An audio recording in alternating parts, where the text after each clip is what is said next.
komunikasi pemerintah itu ini sih lebih ke hipokrit sebenarnya. Apa yang dilakukan, apa yang campaign, kemudian apa yang dijalankan ini bertolak belakang.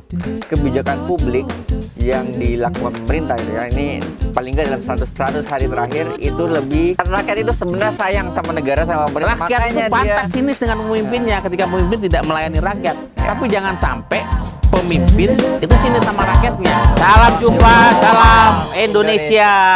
Jumpa lagi bersama Syndicate Talk bersama Ari dan saya Firdika. Kita Gimana, Mas? dari daerah Tangerang Selatan. Oh iya, ini baru ya settingnya Mas ya? Baru di ya outdoor, supaya mencoba outdoor suasana ya? baru ya outdoor, karena sekarang politik itu lebih politik di indoor dan outdoor itu kontras, Fir. Kirain efisiensi karena jam 5 Ya jam 4 efisien juga, kita nggak perlu AC pakai AC. sudah mati. Oke. Nggak perlu pakai AC ini, tapi sudah ini semilir angin itu kita. Kirain ini green screen, ternyata beneran ya. Oh, beneran ini. Ini bukan green screen, ini memang green plantation. Keren banget kan kantor Syndicate. Ya. Keren ya Mas ya. Dan Luas ya. Ya luas karena atau kantornya memang di luar outdoor. Iya. Ngobrolin apa kita, Fir? Ini Mas yang lagi rame Mas. Tapi diterang di sini nggak gelap, di dalam gelap. Iya, tergantung sih melihatnya dari mana gitu. Kalau ya karena Mas ada dibilang gitu, kita bahas yang demo Indonesia gelap. Indonesia ya, gelap ya. Makanya kita di luar karena lebih terang. Kayaknya kalau di dalam tuh gelap. Gelap ya tadi karena efisiensi.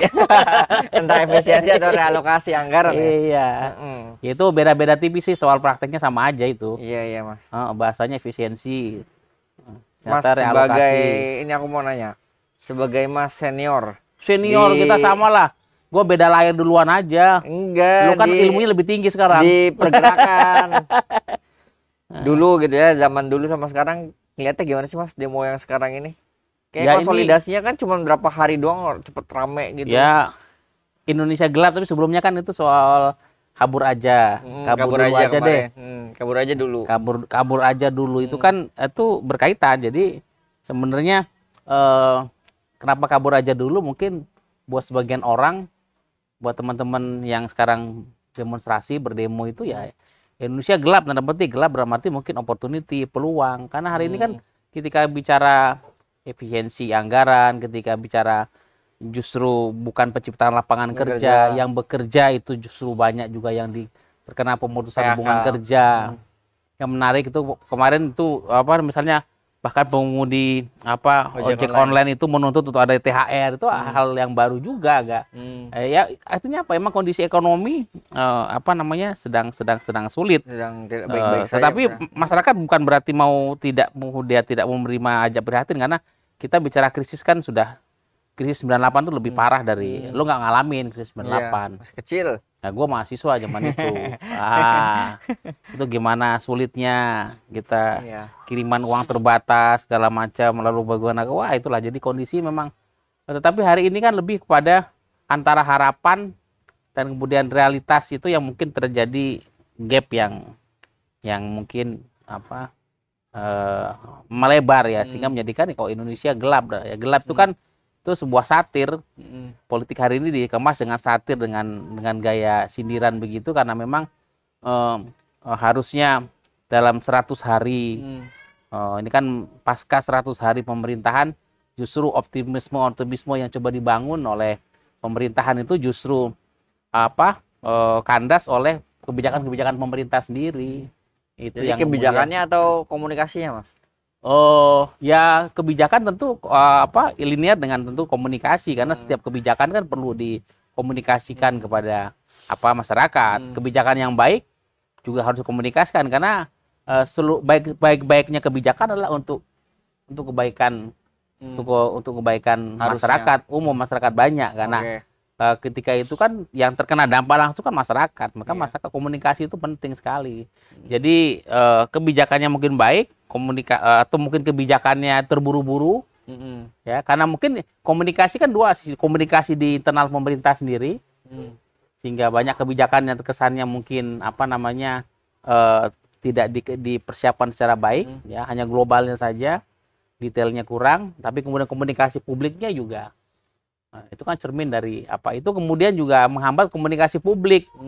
Nah, masyarakat juga ketika ini kok begini, Masuk pemerintah ya mungkin baik, kebijakannya baik, tapi mungkin perumusannya proses making policy-nya public policy, namanya public policy, bukan kan.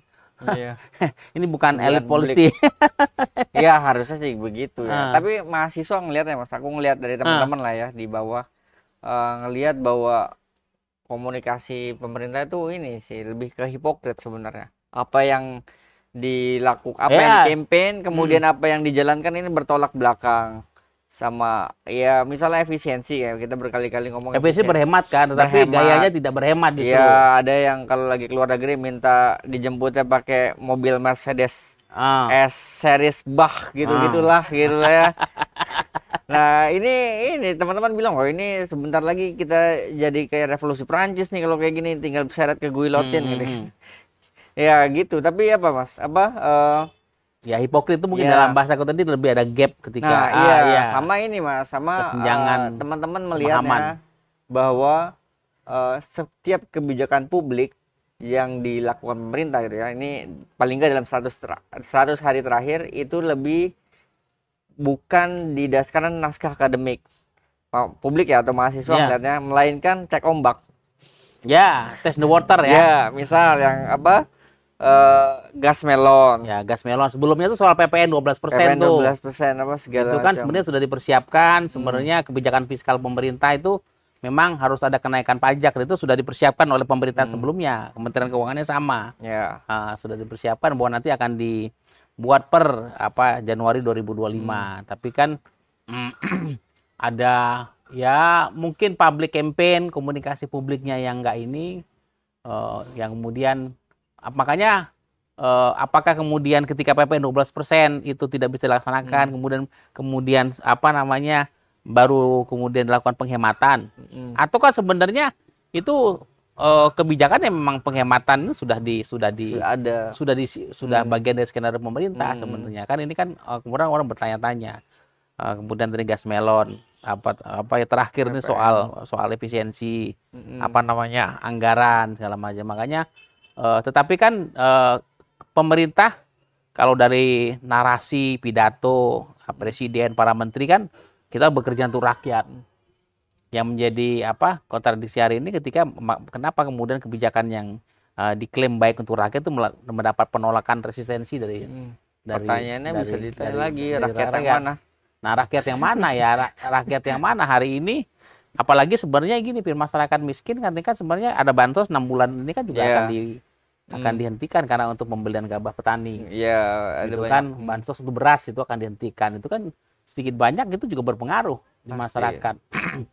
Ketika tadi ojol minta ada THR dari pemerintah itu kan hal baru. Karena kan itu skema pemberi kerja dan itu berbeda skemanya. Itu kan kenapa? Berarti ada kondisi ekonomi memang yang sulit. yang Sekarang sulit. lihat data terakhir sebelum Prabowo dilantik, bahkan ekonomi kita kelas menengahnya sudah daya turun beli ya, masyarakat daya ini beli, kan dari laporan ekonomi juga terakhir juga kan inflasi kan kecil bahkan turun. saya lihat postingan SB bilang kalau ya kita harus jujur bahwa ekonomi kita memang melemah bahkan sebelum COVID.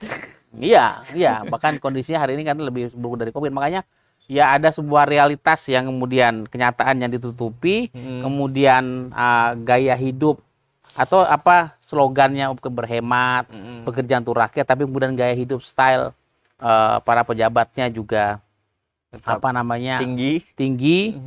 Ada kontradiksi misalnya ketika pada satu sisi penghematan tapi juga struktur kabinet yang gemuk, yang besar. Itu memang banyak kontradiksi atau tadi ada hipokrit, tapi pada gap antara kok nggak nyambung nih. Iya.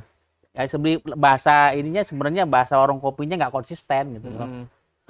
Nggak ada konsisten antara perencanaan, kebijakan dan kemudian realitas yang kemudian ada di masyarakat. Ini kan demo beberapa hari ini kan mahasiswa turun kan lebih karena kalau yang langsung dilihat ke mahasiswa itu soal biaya kuliah. Iya. Walaupun sudah dikonfirmasi oleh Menteri Keuangan nggak berpengaruh dengan biaya kuliah, uang kuliah tunggal itu tidak ada kenaikan. Apalagi Menteri Diktinya sudah diganti. Kena reshuffle karena dia buru-buru mewacanakan nanti resikonya akan dikenakan. Nah itu ya oke, itu bagian dari konsistensi pemerintah. Tapi kan pada sisi sendiri mungkin pada sisi policy makingnya juga tidak proper, komunikasi publik yang mendelivernya juga tidak proper, sehingga sementara juga tidak menangkap denyut real kehidupan masyarakat yang memang daya beli turun, kondisi ekonomi memang melemah. Itu yang apalagi ketika nanti ada penghentian bansos. Selama ini kan mungkin sebagian masyarakat bawah yang ekonomi bawah itu terkompensasi dengan adanya bansos kan. Iya. Sekarang bansos juga mau dihentikan. Bansos politik selama pemilu. Lalu sekarang ada sama bansos. Siapa tuh, Mas? Bansos kebijakan. Bansosnya berlanjut. Oke. Belum pernah terjadi bahwa dari presiden ke presiden itu yang jelas, kalau makanya kalau kemarin kan ini keberlanjutan. Gitu. Narasinya narasi keberlanjutan. Tapi sekarang kan semacam keberlanjutannya mana? Banyak hal-hal yang kemudian bahkan bansos tidak berlanjut. Walaupun lanjut, walaupun sementara ya. Lalu beberapa hal terkait misalnya memang optimisme masyarakat itu tergerus oleh kenyataan dan jomplang ya antara narasi dan kemudian kenyataan ya kebijakan, statement pejabat. Dan hari ini kan, dan ketika komunikasi buruk diperburuk lagi oleh statementnya dari diksi-diksi pejabat elit yang memang cenderung kemudian quote and quote cenderung head to head dengan rakyat. Bahkan terkesan menantang, melawan dan menantang rakyat. Ini kan sebuah persoalan yang perlu juga disikapi. Ada dua, Mas, yang aku garis bawahi ya. Ada diksi yang menantang pertama dari mantan presiden. Dia bilang bahwa Presiden Prabowo ini adalah presiden yang paling terkuat di dunia. Nggak ada yang berani kritik. Ya. Lo anak muda, mahasiswa kalau ditantang seperti itu, dia akan melakukan kan. Mana ada, bahkan beberapa hari terakhir, bahkan kemarin kalau nggak salah, itu ada pembakaran foto presiden dan wakil presiden. Iya. Itu sebagai bukti, ada di orasinya saya dengar di sosial media bahwa mana yang paling kuat dan tidak berani tidak bisa dikritik, ini kita datang di sini untuk bisa mengkritik. Makanya dari itu kelihatan sekali bahwa sekarang itu kebijakan itu sangat noisy sekali gitu loh. Jadi pejabat kita itu dalam statement kebijakan menurut itu lebih ke noise ya. Banyak hal-hal yang lebih menimbulkan kebisingan. Tadi kan sebenarnya panggung politik yang tadi di mana presiden dan mantan presiden dalam satu panggung ya. Itu kan saling puja-puji. Saling menguatkan bahwa ada yang paling kuat, ada yang paling baik, ada yang paling kuat. Tetapi kan tadi itu justru orang melihat pada realitasnya ketika rakyat kan sederhana tadi ya. Cukup makan, cukup sandang, pendidikan, kesehatan. Itu membuat rakyat tersenyum, rakyat senang. Padahal itu sederhana rakyat itu. Tetapi pada sisi lain, sekarang kan rakyat susah tersenyum, susah mesem karena kesulitan hidup, beban ekonomi, daya beli. Sementara elitnya itu mohon maaf, jadi bersolek dalam panggungnya panggung glamor, bersolek saling memuji, nah itu kan kemudian dia tidak ada rasa empati sama masyarakat. Ada empati ke masyarakat. Itu kan dengan mengatakan mantan presiden memuji presiden dan presiden memuji mantan presiden, itu seakan-akan Indonesia itu milik mereka berdua gitu loh. Iya, betul. Termasuk salah satu mantan petinggi pejabat negara kemarin di periode Jokowi yang bilang bahwa Indonesia nggak gelap, yang gelap tuh kamu aja. Nah itu kan termasuk juga Bapak kabur aja nggak usah ngobrol, nggak usah balik. Pulang lagi ya. Itu levelnya menteri, tadi kan dengan level menteri pejabat. Itu wakil menteri. Atau bicara diksi-diksi yang memang cenderung menantang melawan rakyat. Sementara kan makanya banyak sekali hipokrit, banyak sekali tidak konsisten, banyak kontradiksi. Itu yang membuat kristalisasi permusuhan antara lapis masyarakat dengan elit. Karena kan misalnya tadi ayo kita merangkul elit politik, kita bersatu bersama. Dalam artian ini kan justru tidak, pada kenyataannya mereka elit itu menjadi sebuah segerombolan penguasa saja yang kemudian memisahkan dengan rakyat. Justru merangkul dalam arti merangkul seluruh masyarakat, merangkul yang utama merangkul rakyat, merasakan denyut nadi, nafas kehidupan rakyat. Ini kan elit. Makanya ketika panggung dua presiden itu seakan-akan ya Indonesia itu hanya mereka berdua. Padahal realitas masyarakat itu kan ya tadi, itulah kemudian membuat panggung-panggung politik itu membuat masyarakat kita demo hari ini masyarakat mahasiswa ya jengah melihat itu, ya ditantangin dan semakin dipertontonkan dengan dramaturgi elit yang kemudian kontradiksi dengan penghematan, efisiensi, ayo kita berpihak untuk rakyat, pencegahan korupsi, segala macam. Jadi banyak narasi-narasi yang kemudian justru narasi sama kemudian realitas kenyataan yang kemudian tidak ketemu. Gap lah, hipokrit lah, kontradiksi lah, inkonsisten lah, itulah. Jadi kalau soal aksinya Mas, kira-kira endurance-nya bisa berapa lama sih Mas? Nah, aksi ini kayak gini, ini kan suasananya kan sekarang mau bulan puasa, mau lebaran. Itu tentu soal tekanan untuk kebutuhan hidup masyarakat. Nah, ini kalau makanya perintah Presiden tinggi. Prabowo itu mengatakan stabilisasi harga. Nah, ini kan soal stabilisasi harga ini kan instrumennya yang akan dilakukan pemerintah kan operasi pasar. Ya, biasanya seperti itu. Tapi berarti ada dana yang keluarkan untuk operasi pasar, untuk mengintervensi pasar. Nah, tetapi kan ini kan sifatnya temporary saja. Nah, tidak kemudian betul-betul memperbaiki persoalan soal distribusi atau ketersediaan barang, terutama juga soal daya beli masyarakat, kemampuan beli masyarakat, ekonomi masyarakat yang hari ini kan masyarakat kelas menengah itu semakin turun, masyarakat hidup dari tabungan aja, ya. Bahkan tabungan masyarakat ini itu kalau rata-rata itu 4 juta, itu turun. Sekarang 1 juta di dalam rekeningnya. Banyak sekarang masyarakat kelas menengah itu yang tidak cukup hidup dengan gajinya, Fir. Akhirnya makan tabungan. Relate lagi.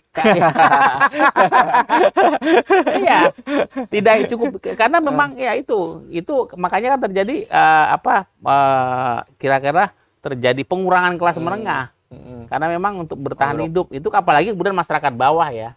Nah, ini kan kemudian yang menjadi makanya saya melihat demonstrasi mahasiswa itu adalah ekspresi yang kemudian dari media sosial, tentu dengan kabur aja dulu, dan kemudian Indonesia Gelap itu bagaimana sekarang pola ekspresi aspirasi politik dari media sosial, dari dunia maya kemudian bertransformasi di dunia nyata dengan dari online ke offline dengan gerakan mahasiswa hari ini. Seberapa besar endurance-nya? Saya pikir ini akan menguji apakah sebenarnya demonstrasi ini memang digerakkan atau natural. Kalau digerakkan berarti kan ada pihak-pihak yang memang menggerakkan, memobilisasi. Ya, tangan-tangan yang yang menggerakkan, memobilisasi. Nah, tapi kalau natural dia akan bertahan. Kalau ini digerakkan, dimobilisasi, dia nggak bertahan lama. Tergantung nanti bagaimana ketemunya kompromi elit politik aja, Fir. Tapi kalau ini benar-benar menyentuh hajat hidup orang banyak, kepentingan masyarakat, dan tadi itu endurance-nya akan lama. Nah, tapi ada yang menarik Mas dari aksi kemarin. Yang kalau natural ya. Kalau aksi kemarin tuh narasinya selain protes terhadap pemerintah, efisiensi soal pendidikan, kemudian juga kesehatan, ada difungsi, ada multifungsi, ada difungsi lah orang-orang bilang. Soal posisi TNI militer. Dan yang menarik adalah selalu ada narasi adili Jokowi, Mas. Nah, ini kan yang kalau yang menarik dari sini adalah ini kan sebenarnya ekspresi kabur aja deh. Kemudian Indonesia Gelap itu kan sebenarnya protes kondisi current condition, kondisi hari ini. Ya sebenarnya bicara pemerintahan Prabowo Gibran ya. Walaupun ini kan baru 100 hari lewat ya, baru masuk 100 hari kedua lah katakanlah. Tetap ada keberlanjutan dari pemerintahan Jokowi sebelumnya yang 2 periode. Tetapi biasanya kalau dalam sebuah demo itu kan sebenarnya yang di sasaran tembaknya adalah ada current government ya. Hari ini protes ketidakpuasan masyarakat terhadap kebijakan-kebijakan pemerintah soal efisiensi, soal biaya kesehatan, pendidikan, kesehatan. Ya sebenarnya sasaran tembaknya mestinya turunkan Prabowo, adil Prabowo, bagaimana presiden hari ini Prabowo Gibran.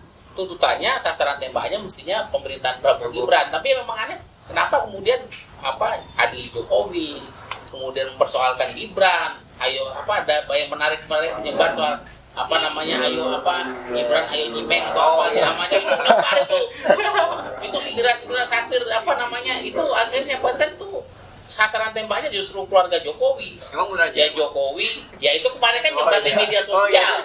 Kan belum dapat kan? Iya, dapat di media sosial itu kan ada foto close up dari kawat berduri yang mahasiswa itu kan, nah itu kan ya itu nggak penting soal benar atau tidak. Yang penting sindiran sasaran tembaknya adalah keluarga sasaran Jokowi. tembak sindirannya, sasaran tembaknya Gibran, sasaran tembaknya Jokowi, sasaran tembaknya keluarga Jokowi. Makanya Pak Jokowi ketika di ulang tahunnya Gerindra ngomong, ini Pak Prabowo saking kuatnya punya approval rating 80%, ya hasil survei sih. Saya juga, kita dulu mantan surveyor itu. Survei itu kan bisa dibaca dan bisa terbaca. Kemudian dukungan parlemen, ya mayoritas partai politik, approval rating, nah, segala macam. Jadi dukungan parlemen paling kuat di dunia. Tapi kalau ada apa-apa yang disalahkan Jokowi, nggak berani menyalahkan. Sekali-sekali mau disalahkan Pak Prabowo kan gitu kan, apa-apa statementnya Pak Jokowi. Makanya menarik ini. Apa namanya, kalau bicara demonstrasi, makanya tadi ini ada aktor intelektual kan nih, ada bohirnya kan nih. Kalau itu kan berarti kan ada mobilisasi, ada yang mengendalikan, ada yang mobilisasi. Atau ini pure, ini natural, alamiah. Makanya tadi endurance-nya, kalau ini lama endurance-nya, dan nanti akan eskalasi makin meningkat ke daerah-daerah, dan menyasar bukan hanya mahasiswa, juga masyarakat kelas pekerja segala macam, itu mirip pola-pola. Jadi harus terjadi penularan kepada kelompok-kelompok masyarakat yang lain, itu mungkin bisa itu saya mungkin itu ya, walaupun mungkin ada inisiasi dari awal yang mungkin ada aktor intelektual atau apa yang ini, tetapi inisiasi mungkin ada aktornya, tapi ketika sudah menggelinding bisa jadi itu jadi natural. Ini endurance-nya itu akan kelihatan. Kalau jangka lama itu berarti bisa benar-benar bisa menular ke terjadi relate interest dengan kepentingan masyarakat bawah dan kelas menengah terutama ya. Kalau saya sini Mas, kalau saya sendiri ngelihatnya kenapa kemudian ada tuntutan, ada narasi untuk adili Jokowi di beberapa tempat gitu ya. Sampai di aksi kemarin juga ya. Karena sempat terpisah tuh, sebelum aksi kemarin sudah ada mural vandal ya, sebelumnya segala macam. vandalisme di mana-mana, di Jogja, di Solo, di mana, di banyak tempat. Kalau saya ngelihat apa yang terjadi hari ini adalah masih kesinambungan akses dari putusan MK yang nomor 90. Bagaimana sistem ketatanegaraan kita dihancurkan, diobok-obok gitu lah ya. Diintervensi dengan oleh kekuasaan. Ada presiden sana ya. Kemudian dengan hasilnya kita tahu kualitas pemilu di kemarin, bahkan beberapa peneliti bilang bahwa pemilu kemarin adalah kualitas yang paling buruk sepanjang dari 2004 sampai 2024. Bahkan sepanjang sejarah Republik, bukan sepanjang sejarah reformasi menurut saya. Dan kemudian ditambah dengan kita lihat dengan adanya putusan MK 90, nepotisme semua hari ini, siapa yang semua tidak nepotis di pemerintahannya. Kita lihat bahwa yang terbaru misalnya Danantara, ketuanya digadang-gadang adalah keponakannya Pak Luhut, Pandu Syahrir, terus siapa semuanya koneksi. Jadi yang bahkan yang dalam beberapa aksi kemarin juga ada poster-poster cuitan Prabowo di zaman dulu, mungkin di tahun 2013 atau 2012. Dia bilang bahwa dia bilang bahwa Prabowo nge-tweet saat itu bilang bahwa menteri-menteri seharusnya diisi oleh orang-orang profesional, bukan orang bagi-bagi jabatan. Hari ini maka tadi hipokrit tadi konsistensi itu yang kemudian membuat mungkin mahasiswa hari ini sebagai garda depan untuk kemudian menyuarakan ekspresi kemarahan. Termasuk menurutku termasuk adili Jokowi itu, karena hari ini merupakan akibat dari yang jadi penyebabnya itu jadi rasional publik, masih nalar publik atau rasionalitas publik itu berjalan dalam arti ini ada kausalitas nih dari kondisi keburukan politik.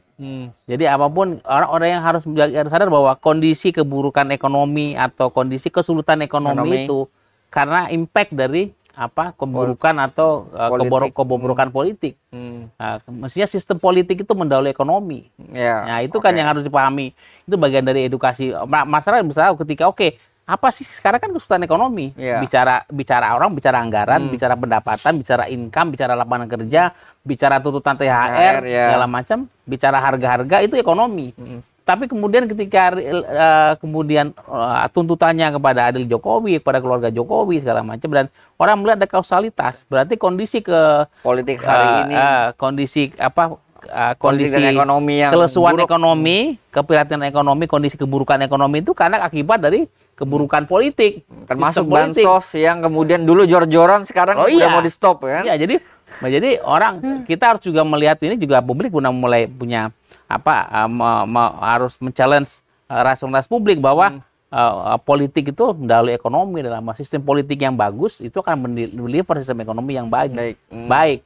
Karena kan infrastruktur politik yang diciptakan baik itu akan mendeliver sistem ekonomi yang baik. Nah, ketika sistem politik kita itu demokrasi, maka ya sistem politik yang demokratis tentu akan mendeliver bagaimana ekonomi yang demokratis, berkeadilan, keadilan sosial gitulah. Karena kan tetapi ketika sistem politiknya cenderung oligarkis, otokratis gitu ya. Nah, tentu kemudian ekonomi juga menjadi ekonomi yang kemudian terjadi monopoli, tadi nepotisme. Jadi kenapa? Karena sistem politik itu yang menciptakan environment untuk bagaimana ekonomi itu harus bekerja kan. Nah, itulah. Makanya hari ini kesulitan ekonomi itu karena apa? Karena keburukan politik yang pernah. Itu kemudian siapa? Oke, tadi soal bagaimana putusan MK nomor 90. Tetapi hari ini makanya persis ibaratnya mungkin pada titik itu Pak Prabowo dan benar-benar terselamatkan, tidak menjadi syarat tembak, tetapi bahwa dia diuntungkan, ini posisi politik ini yang harus dilihat oleh Pak Prabowo dari bagaimana konsep merangkul semua itu juga bukan hanya merangkul elit-elit politik, partai-partai politik, bahkan ingin membuat Kim permanen. Dan dalam merangkul secara permanen. Tapi yang harus diingat Pak Prabowo yang dan tidak pernah terjadi. Karena dalam politik itu bukan koalisi yang permanen, tapi kepentingan yang permanen. Nah, tetapi yang permanen untuk yang paling permanen dalam politik itulah rakyat. Barang siapa bersama rakyat, merangkul rakyat, membersamai rakyat, dialah yang akan menjadi pelayan rakyat ya. Benar-benar dirangkul ya, Mas, bukan dirangkul ya. Iya, dirangkul bukan dipiting ya. Dirangkul bukan dipiting ya. Dirangkul maksudnya membersamai rakyat ya. Merasakan denyut hidup. Itu kan narasi Pak Prabowo sana semua. Menjadi pelayan rakyat. Tadi ketika pelantikan kepala daerah di istana ditekankan bahwa Anda sekalian kepala daerah adalah pelayan rakyat. Kita semua adalah pelayan rakyat. Nah, narasi-narasi yang sudah bagus tuh harus juga konsisten dengan kebijakan, juga teladan politik. Ya.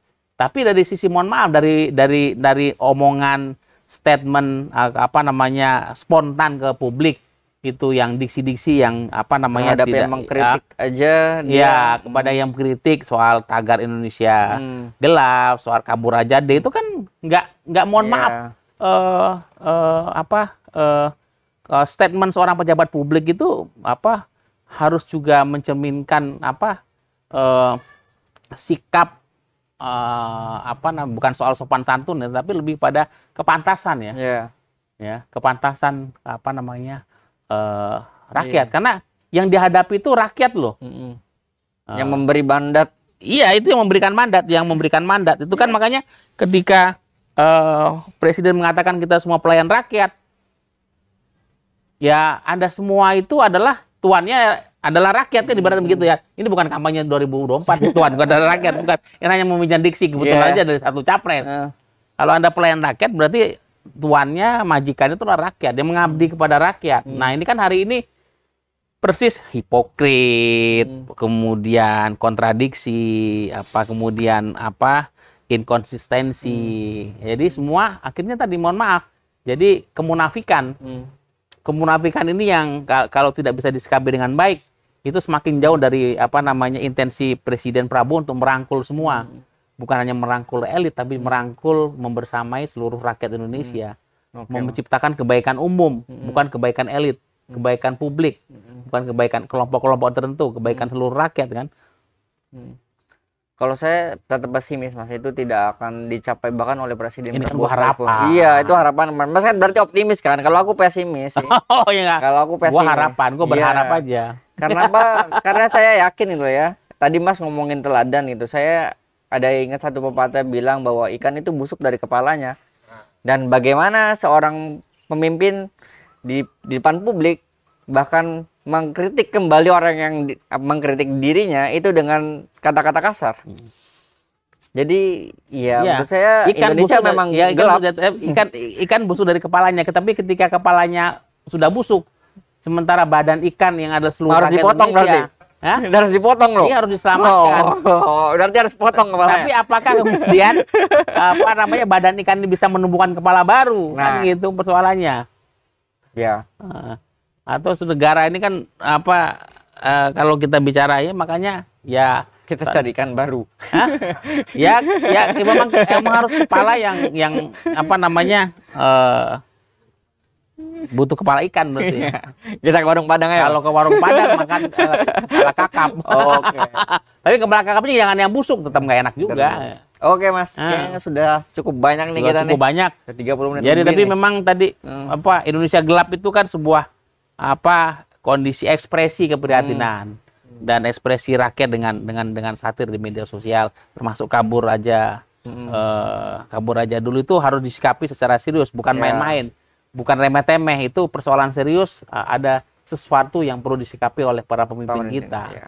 Harus lihat itu sebagai sisi apa ya? Kalau perspektif bahwa Jangan- rakyat itu sebenarnya sayang sama negara sama pemerintah. Rakyat itu Makanya pantas sinis dengan pemimpinnya ketika pemimpin tidak melayani rakyat. Ya. Tapi jangan sampai pemimpin itu sinis sama rakyatnya. Ya, Hari ini kan pemimpin malah jadi sinis sama rakyatnya. parah. Iya, Pak. Ya, pada sisi sikap sinis pemimpin kepada rakyat dengan statement-statement yang tidak pantas tadi itu kan kontraproduktif dengan narasi bekerja untuk rakyat, melayani rakyat, jadi pelayan rakyat. Itu yang apa namanya bahasa-bahasa hipokrit itu yang harus didobrak tembok kemunafikan itu dari para pemimpin kita. Krisis keteladanan berarti kita. Krisis keteladanan yang membawa pada krisis ekonomi. Wah, nah, itu yang kemudian krisis konstitusi, demokrasi ini panjangan, tapi ujungnya pada tadi kepala ikan tadi, Iya. keteladanan pemimpin politik. Sip. Terima kasih, Terima kasih Mas Ari. Oke, sampai jumpa. Salam Indonesia.